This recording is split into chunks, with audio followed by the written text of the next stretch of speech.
Hi, this is Amelia. I'm going to be doing lives again, Fridays at 4 in May and June at our YouTube channel, youtube.com/@feministsurvivalproject.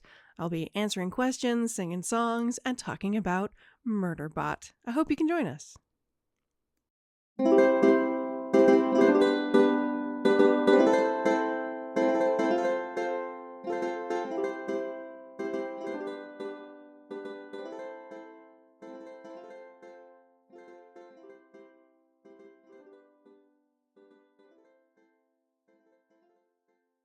This is an update on the No Buy Low Buy.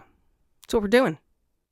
The only thing I really have to contribute is that I finally found what I believe to be a genuinely acceptable wool travel bra. What? You have? Yes. I'm going to need that link. Yes. Finally, a D+ cup specific wool bra. Because most wool bras are for A to C cups. Yeah. Which there's no. plenty of people for whom that is an appropriate size. Sure. Yeah. Neither of us is that person. No, not for decades. So I will look for the link and send it to you. Yeah, I'm going to need that. So my plan was not to buy anything before we went to Disney World, and I did wash my sun hat, thinking I'm going to wash my hat so that it'll be all ready to go for the trip to Disney. And I washed it and I ruined it washing it. So I did have to buy a new sun hat. But that was necessary for the trip. Yeah. Also, we went to Disney and I wore a bathing suit, and I discovered my bathing suit is too small. I have not replaced it since I went up the most recent size. So when we got back, I did buy another bathing suit, the same style. Oh, God damn it. The bra's on sale now. I got the same style bathing suit in a different color and a larger size. And I did that. And then I've lived in this house on Cape Cod for 4 years, and we have a deck, and we spend time sitting on the deck. We do that quite a lot. And we've got outdoor furniture, but not a lot. And I really want to be able to put it someplace in storage, like a storage box on our deck. You have a storage box on your deck, right? We do have a storage box on our deck. Yeah. It's literally called a deck box. It's literally called a deck box. We got a standing cabinet box thing. But I've been trying for 4 years to find a secondhand something so I didn't have to buy a new thing, trying to get an environmentally more responsible alternative. But I've been doing that for 4 years. And in those 4 years, our deck furniture stuff that I would like to be stored has deteriorated. Sure, it gets ruined by the weather in Cape Cod. Right. So it's a thing I have to get. Yep. So I finally just did it. I spent $300 on the exact right thing with the exact right measurements, made of metal, not plastic, so that it's at least metal, not plastic. And unfortunately, I got it from IKEA, which, if you've ever bought something from IKEA, you never just buy the thing you need at IKEA, right? So it's such a lot for you. It's a long way. There are people who live, 20 minutes from an IKEA. Yeah, even so, even if you live right near an IKEA, it's like Target, where you go in and you just something surprises you and you're like, oh, I want that. And it's so affordable. I could totally afford that thing, but I could just get that. IKEA's the same way. And they have such cute design things. Oh, God, IKEA's so cute. There's a watering can that looked like a cactus with the two arms. One of the arms is the handle and the other arm is the spout. And I was like, I could put that over by my aloe, and it could be the watering can I use by my aloe, which is on the other side of the house from where my spider plants are, where I could have two watering cans. And I was like, it's only it was $9 or something. And I was like, it's only $9 and I could have another watering can. Was it metal? Yeah, it was metal. I think it was metal. I don't know. I'd have to look it up. It's probably powder coated metal. It was so cute. But you know what? I didn't need that thing. So while I was placing this order on IKEA, I came up with a song that I think everyone should know. You wrote a no-buy song. It's not a long ballad of the no-buy. It's the ditty you need stuck in your head when you're shopping at IKEA. Or Target, or let's face it, Costco. It goes, you don't need that thing. You don't need that thing. Don't buy that thing.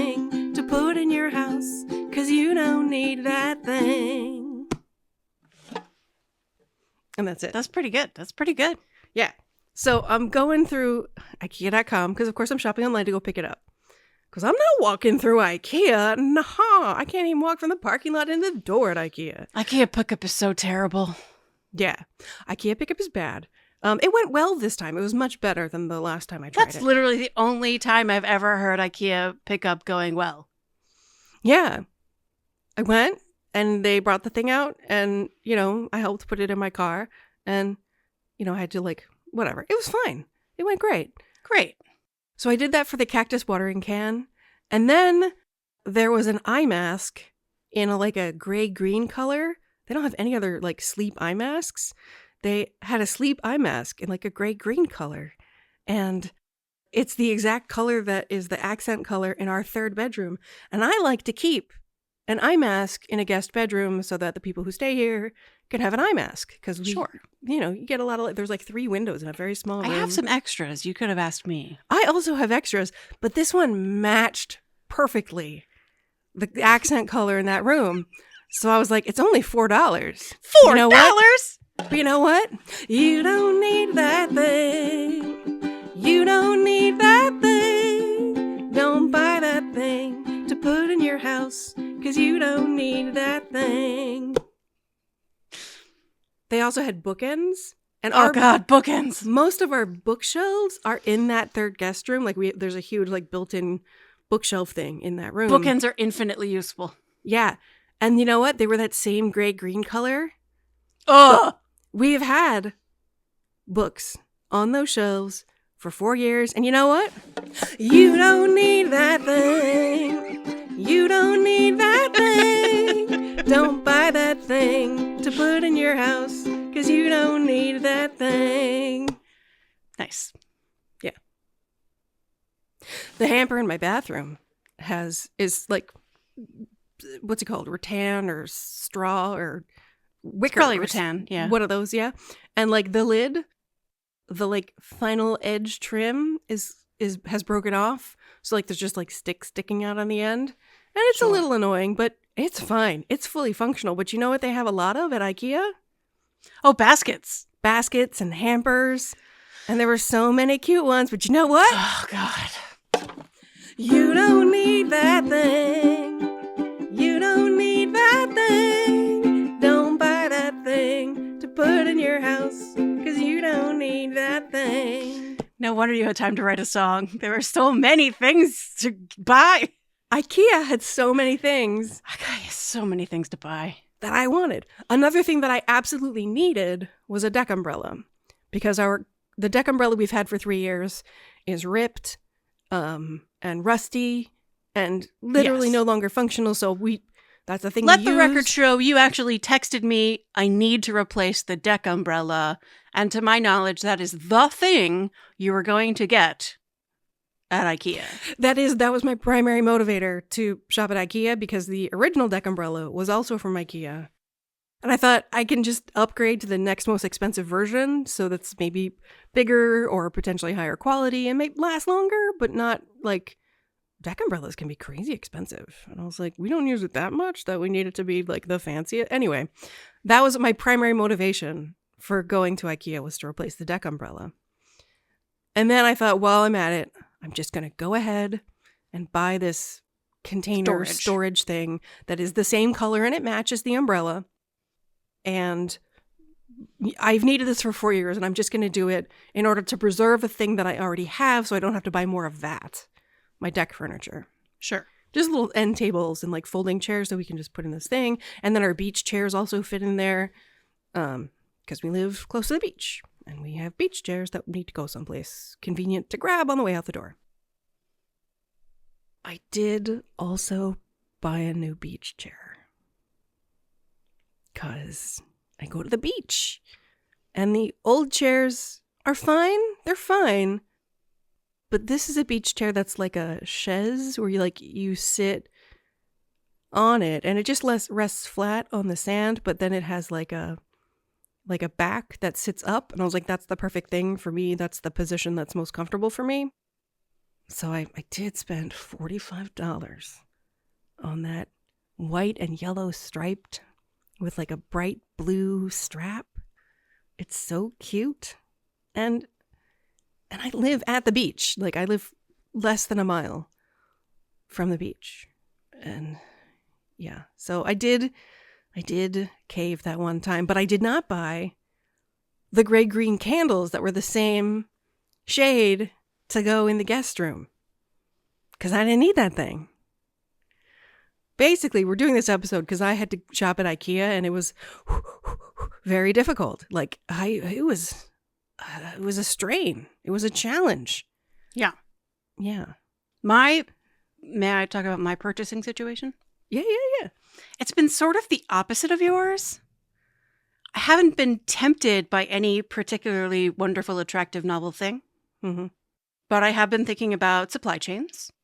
Yes. Which are, the timing of this episode, we'll begin to see empty shelves. And look, in this past year, in the past 6 months, my face cream that I've been using for the past 25 years or more was discontinued. Yeah. You had to find a new one. And when I asked the internet, hey, what face cream do you use? Mine got discontinued. I've been using it for like 25 my years. whole adult life. Yeah. People are spending I know. $30 an ounce. I know. It's bananas. Mine is $12 for 4 ounces. Yeah. So Rich found some on eBay. Uh-huh. So I'm stocked enough to get me through the year, but I'm going to have to find a new face cream. Yeah. Also, the leggings that are the primary kind of leggings that, like, it's what I wear. Yeah. They have been discontinued. Yes. That is a serious hit to your wardrobe. You wear those leggings every day. And I wear them out. Like, I go through at least 2 pair a year, like, because, thank you, Chub Rub, they get holes in the thighs. Yeah, no, they're very, very soft, which means they wear down quickly. Yeah, they're soft, so they wear out. But the thing about them being so soft is they're extremely comfortable.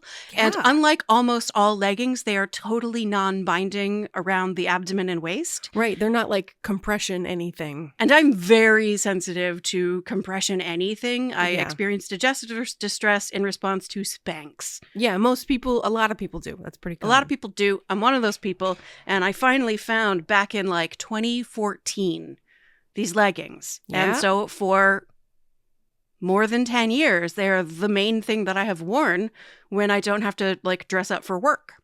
Yeah, I think I'm the one who told you about those leggings? Or No, I told you. About those leggings? Okay, you're the one who told me. But I have also gone through several pairs of these, a bunch of pairs of these leggings in multiple sizes. And when I went up sizes, I bought new leggings. Of this particular legging, yes. Yeah.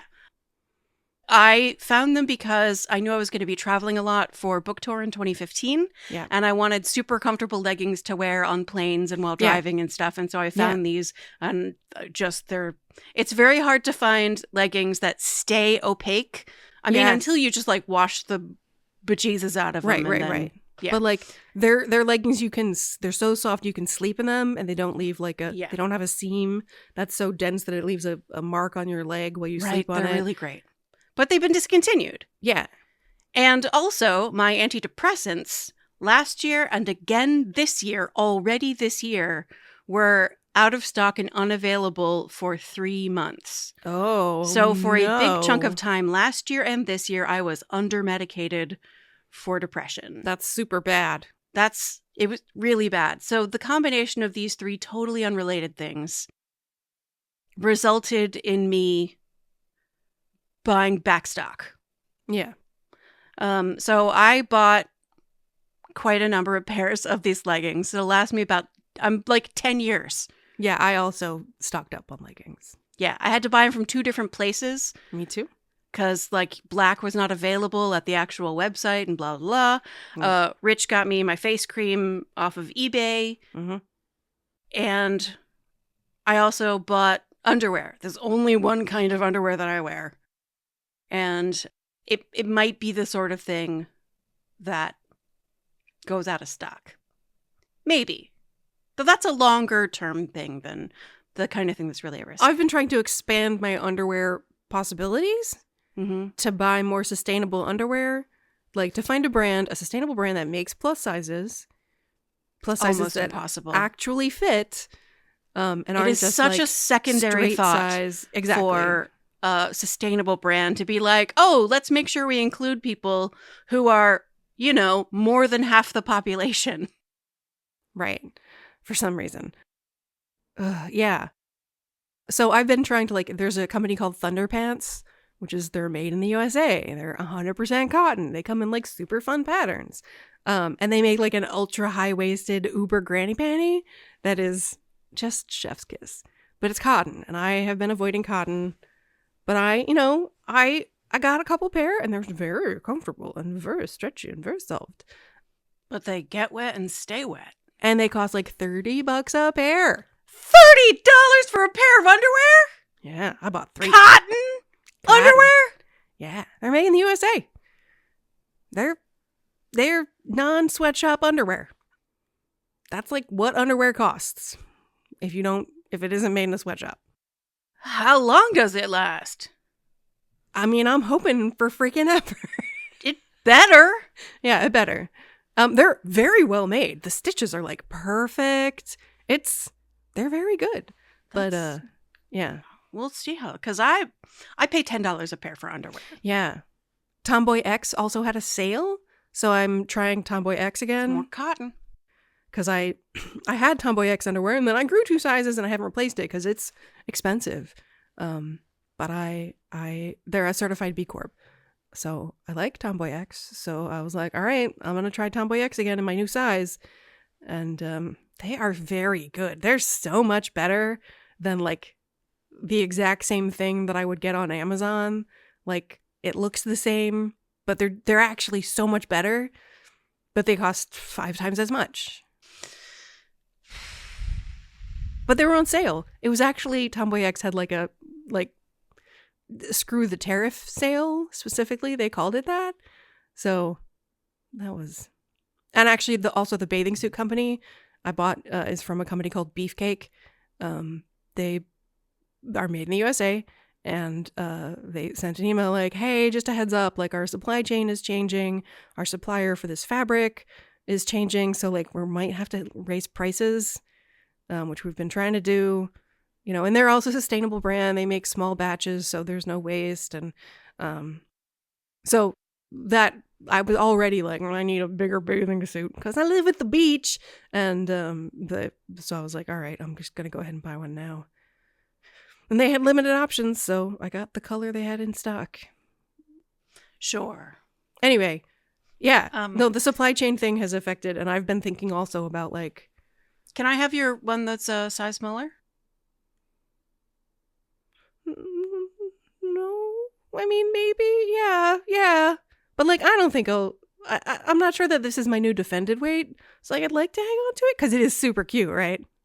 It is a super cute, so I want it. Yeah. So the reason I bought a wool bra. Yeah. So bras you cannot donate them anywhere. Nope. You cannot obviously consign them anywhere. The best you can... I don't know. Sometimes I buy bras on eBay. Yeah. I have in the past. By the time I get rid of a bra, it's... Right. You can't do anything with it. Yeah. My bras just get worn out. Right. And then there's nothing you can do. I put them in the textile recycling that goes to the Red Cross where they sell it to scrap, blah, blah, blah. And for all it very likely just ends up in a landfill anyway. Right. Yeah. So that's one of the reasons, is because bras are some of the least sustainable things you can buy and wear. Yeah. The second reason I wanted to get a wool bra is in addition to being a natural fiber, the unnatural material gets what's called a biofilm. And if you've ever experienced perma-stink in your bras. Yeah, perma-stink. Which many people do, because that specific area under your boobs, it's super like sweaty. Its own colony of bacteria Yeah. and dirt and oil, and it cakes onto the fabric, and it's virtually impossible fully to get rid of it. Lumi sells laundry product where like you scrub really carefully and it breaks down the colony, but like it is very effortful, and it's like this bra that I bought cost $10 and I'm just gonna put it in the textile recycling. Yeah. And that's how that is. So I thought, if I'm going to buy a bra, let me see if I can get a bra that's not going to get permastink. And I'm going to go ahead and spend $60, which is not how much I usually spend on a bra. Yeah. Especially just like a sports bra, a travel bra, a bra so that I'm wearing a bra instead of not wearing a bra. Yeah. And so I've been looking for a long time for a wool one. And I've never seen a wool one that would work for above a D cup. So it's not, you know, it's like a sleep bra. It's a travel bra. It's not one that like I would wear it's not a work bra. No, yeah. It's a low support sports bra. The other thing that was my primary goal in the no buy was not to shop and use and like to save my eyeballs for being in the world. Yeah. And I must say, I have not done that. I've just started shopping for things that I need in a more time-consuming way. So I need coffee, and I spent a long time shopping for coffee. Are the sustainable brands and the sustainable company and and finally I just texted you, what coffee should I get? And you sent me a link, and I bought that coffee. Yeah. But I did spend a lot of time shopping for coffee. I also went through stuff that I did like subscribe and save on Amazon to get stuff that like I can't get locally because it's like rural specific. I went through that list and Googled other places where I could buy that stuff to find other, you know, better brands to buy from that weren't double the price. And it turns out there are other resources for where I can get that stuff. And I just had to do some effort. But I did spend time. I spent time shopping. I didn't save my eyeballs. My eyeballs. I didn't. I'm still recreationally, like not purely recreationally, like I don't need this thing. I'm just going to go look at pretty stuff. But I am still investing time in looking for stuff that I need and that I would have bought anyway, but like now I'm shopping for sustainable retailers. Yeah. Also, I have bought a lot of sports bras on ThredUp. There's a bunch. There's always sports bras on ThredUp. I hate sports bras. I mean, like low support, like just every day I'm wearing a bra, like just a gesture towards containment bras. Yeah. Yeah. Just that's the kind of, it's comfy, soft, stretchy, secondhand. So it's, I don't know, slightly more sustainable. So the context for this is both an update on what's been going on with us. Again, like I had very specific categories of things I wasn't going to buy. The fact that things I really rely on have been discontinued. Yeah. The supply chain is a thing. It's making a difference. Thing. So I did buy some stuff as a result of that. Mm-hmm. And I am not spending time shopping because that was not a thing for me. But I have been thinking about, like, I've been reading articles, just as Rich has been reading articles about the kinds of things that are likely to have shortages and intense increase in prices. A lot of the things I'm reading about are like baby stuff and I'll have babies. Yeah. There are electronics, which we don't need to upgrade any of our electronics. But if people listening to this are like, my whatever electronic device has been on its last leg for a year and I've been putting off replacing it, now is the time. Yeah. Before the thing dies and you need one urgently. Yeah. Because electronics and baby stuff. And also like everyday household stuff and like toothpaste and soap and that kind of stuff. Back in November, right after the election, I was like, I listened to the economists who were like, there's going to be a recession by 6 months into the Trump administration. And I was like, okay, so let me buy some things. Yeah. And I got like 8 months worth of toothpaste. So I just now bought enough toothpaste probably to get me through the next year. Wow. Toothpaste is one of those things I've had on subscription. Yeah. And I moved my I use like the dental tabs, like no waste, no plastic packaging. I hate those things. Yeah. I really like them. I prefer them over paste. Paste is gross. Like, yeah. I could not stand the tabs. Before I started using the tabs, I was making my own tooth powder. But it's messy to use powder. Like the little like tablets are actually the pressed, hard tablets that you break up in your teeth are actually way superior to powder. But anyway, so I have had those on subscription. I just get as much as I need it's like a 3-month supply, and then the next 3 months I get another. I have not stocked up on tooth things, is what I'm saying. Is that a thing you think that I should probably? I think having a backstock of the kind that you like, in particular, if the kind that you like is not the kind of thing that's like Crest, and you'd be perfectly happy to replace it with literally whatever's on the shelf. Yeah. So I use Uncle Harry's remineralizing toothpaste. It comes in a glass jar. Yeah. I made, when I was making toothpaste, it was remineralizing toothpaste. Tooth powder. Yeah, I can't stand powder. I can't stand that. I really just need a toothpaste. And so I use Uncle Harry's.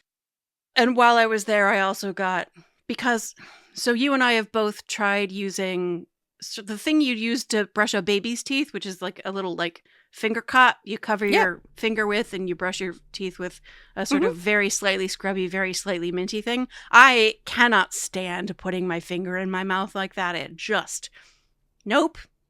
So Uncle Harry's has basically a mascara container with a little spoolie, but it's got like toothpaste in it. You shake it up real good, and like you just do a little quick scrubby, and it's minty and scrubby, and you're just very gentle. And so I have some of those for like, I'm going to bed. I brushed my teeth at like noon. I'm going to bed. I'm not going to get back out of bed and fully brush my teeth. Yeah. So I'm going to give him a quick scrubby with the spoolie. So Uncle Harry's, if people are like, I'm looking for toothpaste, that's the kind I use. # not sponsored. We're never going to be sponsored by anything or anyone. Ever. Yeah. This is just the thing that I went and bought enough to get me through a year because uncertainty is looming. Yeah. If you have the option of joining a CSA or farm share of any kind in order to have vegetables. What's a CSA? A CSA is community supported agriculture. Oh. It is good for the earth. It's good for the community. Our particular farm share, anything that doesn't go to members of the CSA goes to the local food bank, so that people who are getting food assistance from the food bank are not just choosing from things that are canned and boxed and otherwise shelf stable. There's fresh, locally grown produce. Cool. Yeah. A couple of years ago, there was a giant flood, and we went 2 months with no farm share produce at all because that is the nature of things. And it was this very stark reality check of like how dependent people were on the weather. Like, people would have gone hungry if we didn't live in an industrialized global food supply chain. Yeah. So if that is a possibility for you, it is not inexpensive if you are not already spending that kind of money on produce. And I experience it as a challenge. Like, what am I going to do with all these tomatillos? What am I going to do with really a lot of kale? What are you going to do with Hakuri radish? What are you going to do with celeriac? Yeah. God, So I hate celeriac. It's I gross. really like it. Oh, God. I mean, I would eat it More power raw. to you. Ugh. People vary. Mm-hmm. Another thing I bought. Okay, so I had COVID in February. Yeah. And I could not eat protein Yeah. at all. But my fish farm share thing where like you pay in advance and then like as time goes by you buy the fish you want and need. That's all protein obviously, and I couldn't eat it for like through the end of March for sure and a little into April. It was very low protein for me. But I had spent, a couple of $100 on fish I expected to buy by the end of March. So like at the end of March, I was just like, I guess I'm going to like get all the fish that I already paid for, but like I don't have room in my freezer for it. And I had just ordered meat and I'd buy that like in bulk from like a Happy Cow farm. Yeah. And I had all this like frozen stuff that I was not eating because I could not eat it. So I bought a chest freezer. I thought it was a worthwhile investment, not only for this moment when I was, had more meat that I could consume, but also thinking in terms of like future supply chain issues. Maybe it wouldn't be bad to have a little chest freezer so that we were definitely going to have meat, in the future, no matter what, for at least several weeks. Yeah, we did the sort of like Western Massachusetts equivalent of that back in like summer of 2020. I went to our local butcher and saw that they did 1/4 beefs. Yeah. So this is like a cow that grew up a few miles from my house and was humanely processed. We're going to use as a verb. Yeah, you've talked about this. Yeah. So again, back in November of this year, when after the election, we got ourselves on the list. Yeah. And finally in March, yeah, our beef came through and we got a front quarter. And so we also have a chest. Like we bought this chest freezer in 2020. This is the third quarter beef that we've bought. I have learned a lot about how to cook all the different cuts. All the different, yeah. Because there's so many different types. I tried so hard to buy a secondhand chest freezer, but finding someone who lives near enough, who's selling their chest freezer that's small enough to fit in my car and close enough that my car can get there. I have an electric car, so like, I don't want to have to like drive 2 hours to go pick up a used chest freezer. Like, at what point does the sustainability way that I should have just bought a new chest freezer at the Best Buy, which is what I ended up doing. Yeah. I did try to do it sustainably and to get a secondhand one, but I mean, the best I could do was I bought one that was Energy Star rated. Yep. And not larger than we needed. Yeah, and the moral of the story absolutely is, like, do the best you can with the resources available to you. Yeah. And while it is a big chunk of upfront cash to do something like buy a quarter beef, the cost per pound, considering that it is, like, grass-fed, organic, humane, if you are a person who believes that it is possible humanely to eat mammals, this is like the most humane option. Yeah. And we're going to talk about food in a separate episode. $10 a pound is pretty good. How much we pay for ground beef at the grocery store. That's as humane as you can get it at the grocery store. And we're getting roasts, brisket, steaks for $10 a pound. Brisket. I am so good at brisket because another thing I bought in 2020 is a sous vide hot water circulator. Yeah. And if you want to cook brisket at home, you can braise it. But if you want like magical brisket at home and you have like 2 days to cook your brisket, try sous vide. Okay. So I had not thought of this, but yeah, you're right that the supply chain stuff has also influenced my purchases of things that I decided I needed. Like it was $100 for the chest freezer, but I had $100 worth of fish that I couldn't fit into my regular freezer. So it was kind of like, I'm either going to have to throw this fish away or I don't know, what do you do with frozen fish? That's not. So anyway, I was like, so that I can keep this fish, $100 worth of fish that I chest already freezer. paid for. And like fish, there will be future fish also. Yes, there will be future fish. This is not the last time you'll need it. And also, like, buy the beef in larger portions. Yes, But right now, so a really good thing, let's go back to Danny K. White for a hot second.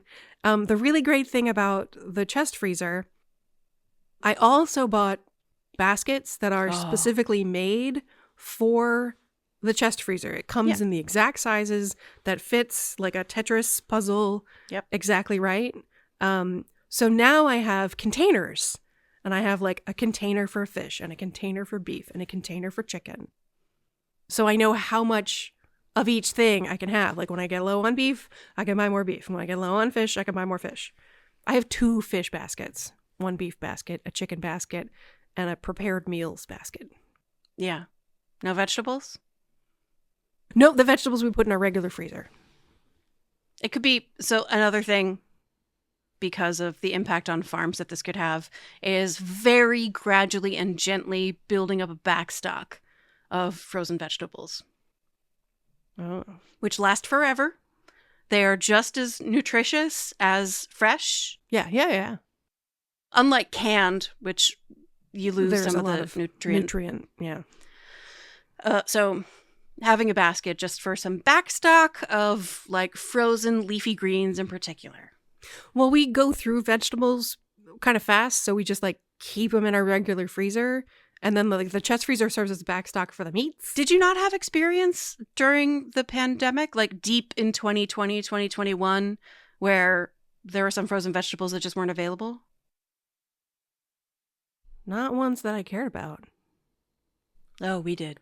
Or if something wasn't available, I would just eat something else. Like I didn't care about like, I don't know. It could be green there's only beans, so many things. Like I like spinach and I like frozen kale and occasionally I'll use snow peas or peas, but like I want broccoli and I want spinach and I want to make sure that I have access to broccoli and spinach, please. Yes, and thank you.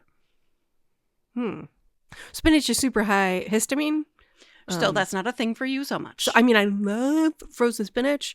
I make the palak feta that that sounds good. Paneer. That was from it's so good. I used to eat a lot of it, and then I discovered it was making me itchy. And I was like, oh, I should stop eating so much of that. It was super good. But anyway, so I am not as picky about what vegetables. Like, I'm just like, I need a vegetable. I'll just grab a bag and roast them or steam them or whatever. Yeah, no, I didn't notice particular vegetables going out of stock, but that's a good idea. Is maybe like I should get, because our actual like freezer we use now, like in our kitchen freezer, is much less full and much easier to find the things that we want to find, and we just keep in it like the things we're going to use pretty soon. But yeah, a basket for vegetables is. I actually have an empty basket on the bottom because I don't have enough stuff in the freezer yet to put. I just put like some ice packs in the empty freezer on the bottom so I could have a veggie basket. Yeah, I think that's worth doing. Okay. One of the categories that I read about is sex toy shortages. Oh. But like that's not the kind of thing people go through. Like I'm mostly worried about like, household metabolism, the thing I talk about on the regular. Right. Lube. Yeah, I'm much more worried about lube than I'm about sex toys because sex toys should last you a long time. Quite a long time, yeah. Many years. So for people who are like, I don't know, I've got 8 vibrators, but I really want this new one. You know what? You don't need that thing. You don't need that thing. Don't buy that thing to put in your house because you don't need that thing. There you go. My stepkids for their birthdays this year, I gave them stuff I already had. Stuff that was the thing that I had that was like nice and a thing that they would like. And I didn't shop. I didn't buy birthday presents this year. So to conclude or to wrap up, essentially, if you are thinking about supply chain and shortages, our totally non-expert recommendations based solely on the things we have read that you absolutely also had access to reading. This is not insight. We're just like, if you're the kind of person who's worried about it but doesn't have the time or attention to go read about it, we read about it. And replace clothes that need replacing. Kid stuff, baby stuff. If it needs replacing. Kids, the thing about kids is they grow. Yeah. But you know they what? always need new stuff. People are always donating kid and baby stuff. Goodwills are overflowing with kid and baby stuff. You don't have to buy that stuff new. No. You are not going to run out of it. We have already mass-produced more stuff than humanity will ever be able to use. Yeah. Feel free to take this as an opportunity to go to secondhand stores and buy used stuff. We grew up in secondhand clothes. Oh, yeah. It's fine. And it's kind of chic now. When we were kids, it was for sure like just we got made fun of. Yeah, it was the 80s. Yeah, it was bad. But like vintage and I thrifted this. Like that's actually like a cool thing now. Like a cool thing. People with money are doing that because they know they can get unique things that they'll be able to tell the story about. Yeah. When it comes to stuff like food, which you can't thrift, when it comes to stuff like cleaning products and personal care products, consumables. Yeah, that's worth very gently. We're not hoarding a 5-year supply. We are buying one more than we need each time we go shopping. When it looks like shelves are starting to get empty, be flexible about which thing can work for you. If you are interested in finding less mainstream homemade, cleaning supplies, there's truly no reason to buy almost any kind of cleaning supply. You can make them at home very easily. There's some stuff that I buy that you cannot make at home, like enzyme odor eliminators. Like, oh my gosh, let me tell you about the struggle we had buying EXO, which is the odor control thing that you introduced me to in the way back. In the way back. EXO. To control animal pet smells. Stank, yeah. Yeah, like if a pet pees on your thing, EXO is like the thing. Yeah. It seems not to be available anymore. Oh, I think it got bought by like a horse and animal company. Oh, yeah. Yeah. And is now like super expensive and only available in super concentrated small bottles. Mm. So fortunately, it's super concentrated. So a little goes a very like it's a 1-to-7 ratio, one of EXO to 7 parts water. Yeah. That's the way to buy liquids. Oh, yeah, absolutely 100%. Why pay to ship water? Yeah. So that's a thing. So yeah, you're right. There are some things that you can't make yourself. You introduced me to Bac-Out. Which smells better than XO. 7th generation. Is it made by 7th generation? I don't think so. It's made by Bioklean with a K. Oh, Bioklean. You're right. Bioklean is like the general company and they make a cleaner, but Bac-Out is their enzyme stank remover. And it's expensive. Yeah, I've been using that. And effective. And it smells awesome. Since 2003? Yeah. Bac-Out. Yep. Cat boxes. But like it comes, super concentrated and it lasts forever. So. Yeah. A lot of things can be cleaned with a dilute vinegar solution. Yeah. Which also works for stank removing. Not quite as well as the enzyme. No. Not as well as the other things. But like if you're just cleaning surfaces, truly. We have dog blankets that are made of polyester and they hold that stank unless you use an enzyme cleaner. I use Grove, the Grove Collaborative, which does sort of what we're doing here, which is like we aggregated the information. They aggregate like sustainable, ethical products. Yeah, that's what Thrive Market is. They have 100% recycled plastic trash bags.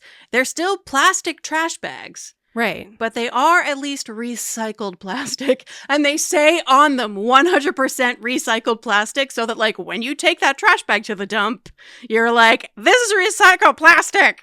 I'm not just putting like virgin plastic into a dumpster. Yeah.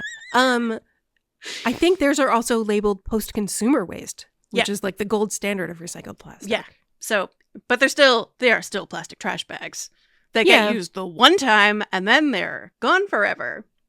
Yeah. But like you do the best you can with the resources you have. And the resources you have demand that you put your trash in plastic. In a plastic bag. That is just the reality of the situation. Yeah.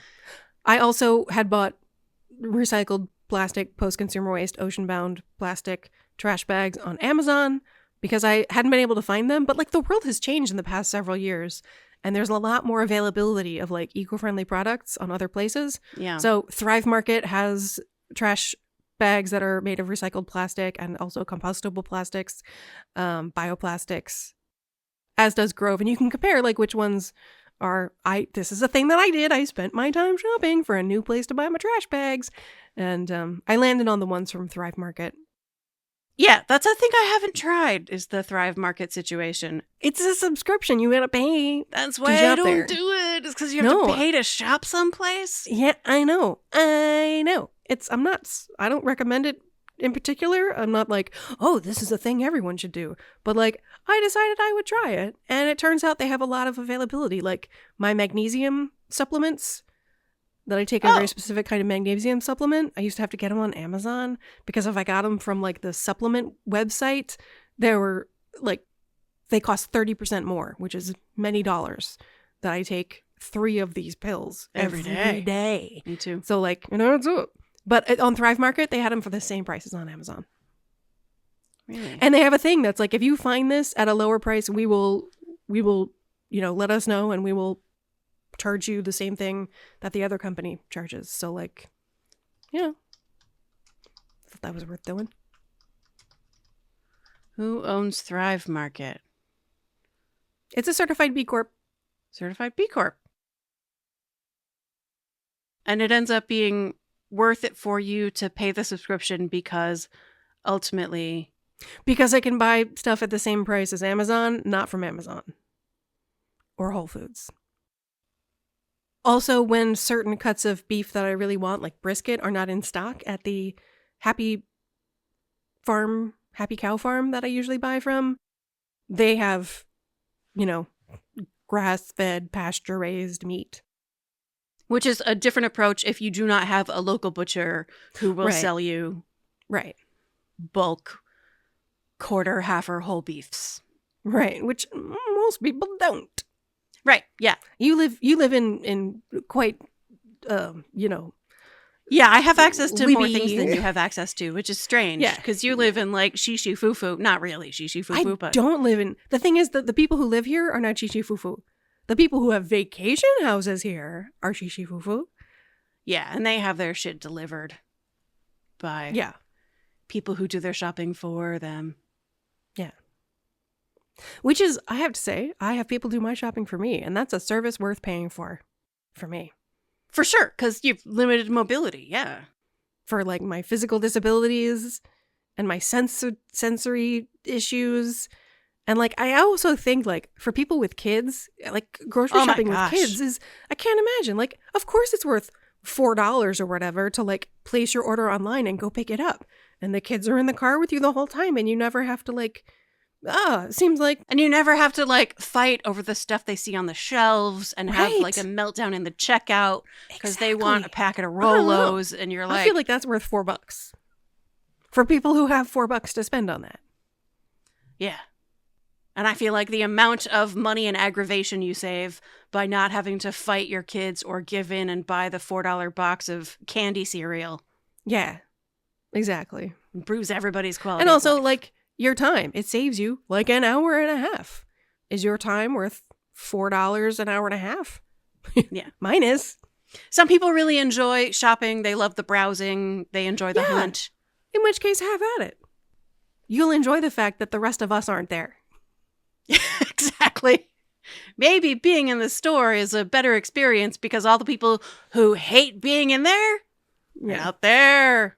People walking around with their sunglasses inside. Like me in a grocery store. I can't wear my regular. I need to cover my eyes in a grocery store because that light is bad. Yeah, I do too. I have been wearing glasses in stores since I was a teenager and did not know why. Yeah. Is the undiagnosed autism. To conclude, Amelia has not successfully stopped shopping online as a way to, as a hobby. Just entertain myself, yes. Yeah. Is there a way to reframe This is not a wrap-up question, but is there a way to reframe your online shopping not as dysfunctional, but as like some cope? Or like, could it be okay that you're shopping online? Browsing? I mean, I think what I'm doing now is better because it's not just tempting me to buy a thing that I would not ordinarily have bought. I've also been very strict with myself. Because you don't need that thing. I've been very strict with myself about not that thing. I've been very strict with myself about not buying a thing because it's a good deal. Ooh, that's a big one. That's a big one. Not to be like, oh my God, that thing I've had on my favorites list at ThredUp is now 60% off. And, you know, it's a linen tank top, and I wear linen tank tops almost every day, like underneath my other shirts. If I'm out in the world, I've got a tank top on underneath whatever shirt you can see. And increasingly, linen is my fabric of choice.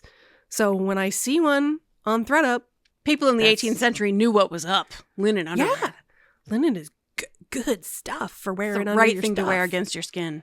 Yeah. I mean, we have modal now, which is also lovely. Very and good. we also have wool. Like these, I have tank tops in all these Yeah, wool fabrics. technology has improved so much since the 18th century. Yeah. So I have increasing numbers of linen tank tops, though. And I see one on sale. I've already got 2 white linen tank tops. I do not need 3. So even though there's one and it's super on sale, I've been very strict about saying, you know what? That thing is a really good deal, but guess what? You don't need that thing.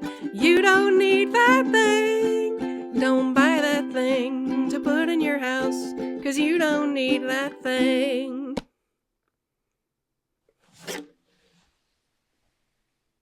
I'm glad I wrote that song. It's so useful. So useful.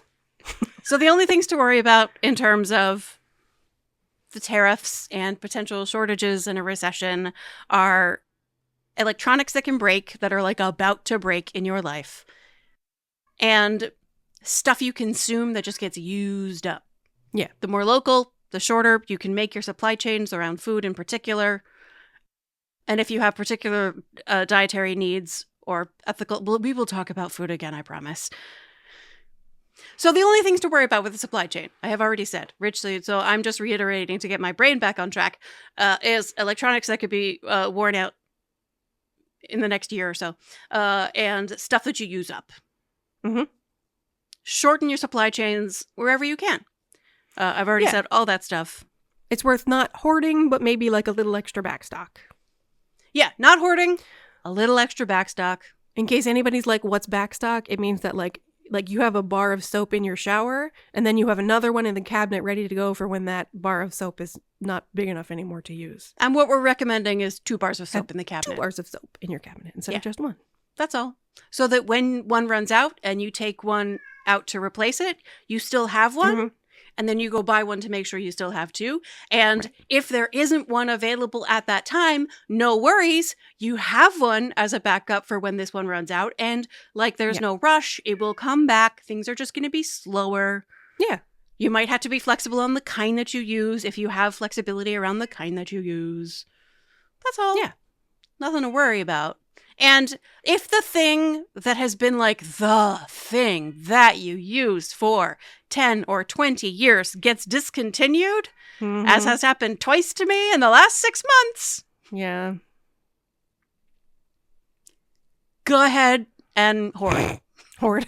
This is your last opportunity. If it is the thing that like works and it's the only thing that you know for sure works, buy a bunch of that thing. Yeah. So that you have a big window in which to find something else. There is going to be something else that works. Yeah. But it's going to take time to find it, just like it took you time to find the right thing that has now been discontinued. Allegra has pointed out to me that not everyone feels this way about their things of like, here's the perfect thing. I need to have this thing and only this thing. This might be a slightly autistic inclination. So what you're saying might not be super relatable to a wide audience. There are people who really enjoy like novelty, like they don't want to use the same skin cream. They like want to try a new thing. Let me try a new thing and see how that is. But I do, for skincare products in particular, I feel like people, when they explore and they search, they find a thing that really works, but then they try something else because they're like, who knows? And then they like try other things, but then they go back to the one that worked so well, and eventually they do get married to one thing that works. I think that's less common than you think. It might be. Yeah. It might be very strange that I have been using the same skin cream since approximately 2002. I think you are a bit of an outlier in that. Yeah. And yeah, the formula has changed, but yeah, it's creamier instead of like foamy, fluffy. Yeah, and it has less tea tree in it, so I end up adding. Oh, that's okay. You can just add tea tree oil to it. Yeah, that's easy. But you know what? You can add tea tree oil to anything. That is ultimately the conclusion that I have come to, is that I can add tea tree to anything. Yeah, that's what I do. I'm gonna try half a dozen things. I'm gonna try and find one that's not fucking $30 an ounce. See, that sounds great to me, because that's time to spend shopping for a thing. Shopping for a thing. That's a thing I've always enjoyed. It has to be like a cruelty-free company, not owned by a company that does animal testing. Yeah. It has to be petroleum-free, because I don't want to use fossil fuels. It'd be great if it doesn't come in a plastic jar, but comes. That's the my current cream does come in a plastic jar. It'd be great if it could come in a metal or glass jar. That'd be awesome. Or in a pouch instead of a jar. That's a lot less plastic. Oh, I hate using a pouch. Okay, all right. Is there anything you have ever used in a pouch where it was like, I'm so glad this isn't a pouch? My dishwasher rinse aid. Yeah, we don't use one of those. You know what I have? Should. Is a Makes giant your dishwasher tub work better. Of citric acid, which is what Lemon Shine is, essentially. Yeah. So I just use citric acid instead of. All right. So if anybody has a face cream that they love that is less than $15 a fucking ounce, if you have a face cream, especially if you have sort of like perimenopausal, postmenopausal skin, I would really love to know about your affordable, cruelty-free, petroleum-free, not exorbitantly expensive face cream. I don't need to have good skin for a living. I just want to take care of my skin. And I can't help you, because the stuff I used was from the Body Shop, and they're gone now. And they are gone. So aren't you also looking for a good face cream? I use a lot less moisturizer because I switched to serum. Is that enough? Yes. Because serum actually gets absorbed into your skin, whereas moisturizer creates a barrier between your skin and pollution. Yeah, I want the barrier. Okay, well, I don't use the barrier as much. Yeah. And I did start using a face cream with SPF, which my old stuff did not have. Oh, yeah, I have to use an SPF separately. Yeah, so I'm using e.l.f. Which is a cruelty-free, petroleum-free line. Yeah. Yeah. And it's very affordable. Very affordable. What do you, Rich, what is the face cream you're using? It's the one I currently have is the like silicone moisturizer primer SPF all-in-one tube. Is it a chemical SPF? Yeah. Yeah, I can't use chemical sunscreens on my face. Oh. I have to use a mineral sunscreen. And Dude. One day we can talk about how hard I had to shop to find a fucking mineral sunscreen that was okay. Yeah. Okay. So to conclude. Again. To conclude again, all of the things we said are the things that you should remember, I guess. But not all of them, because some of them were pretty specific to our Very situations. specific to our needs. And look, I am not worried that the people who are listening to this are going to be just fine.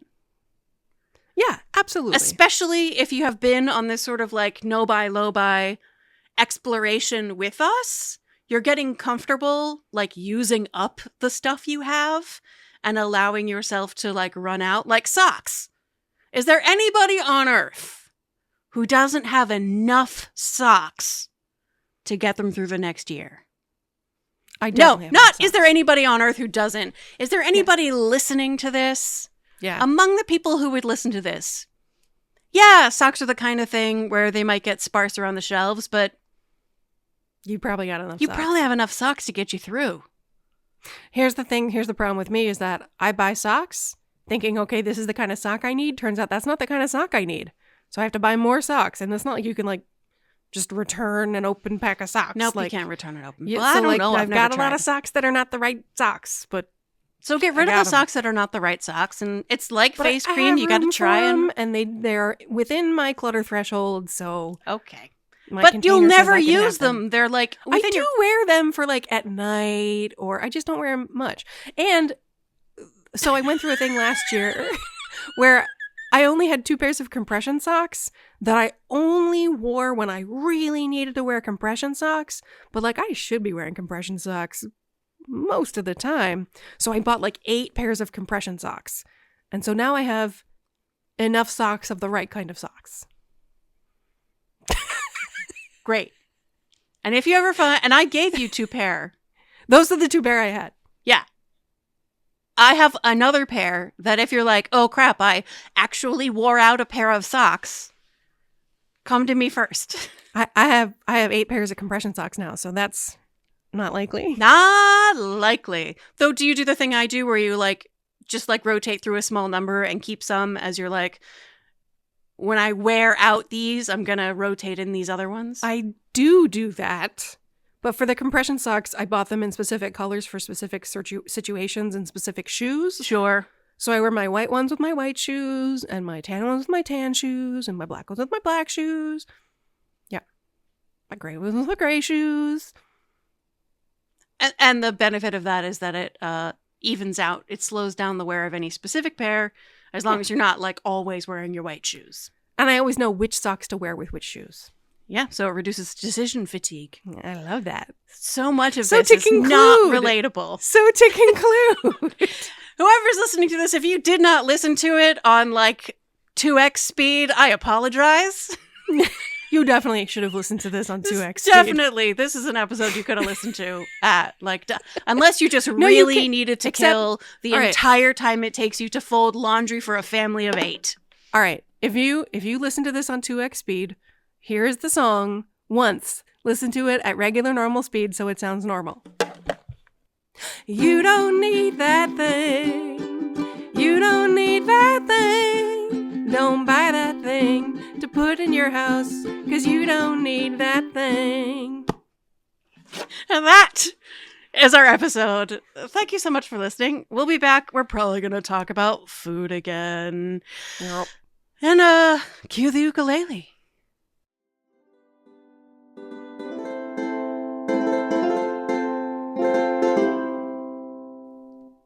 You don't need that. Stop it! To conclude.